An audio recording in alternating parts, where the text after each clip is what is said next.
AI দিয়ে মেয়ে কণ্ঠে ভয়েস তৈরি করার জন্য গুগলে গিয়ে ফ্রি টেক্সট বলে সার্চ করে প্রথমে যেটা আসবে সেটাতে চাপ দিবেন।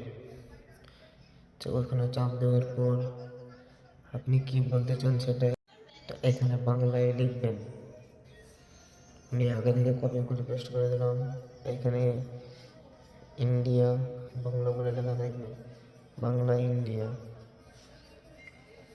বাংলা ইন্ডিয়াতে ক্লিক করার পর ভয়েস আপনি মেল না ফিমেলে করবেন। আমরা ফিমেলে করেছি।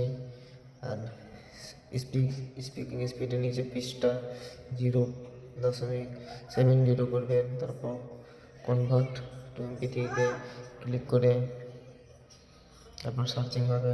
সার্চিং হওয়ার পর অডিওটি প্লে করবেন। আমার ভিডিও তোমাদের কেমন লাগে? যদি ভালো লাগে লাইক কমেন্ট করবেন। ভিডিওটি যদি ভালো লেগে থাকে সাবস্ক্রাইব করে দেবেন। দেখা হচ্ছে পরবর্তী ভিডিও।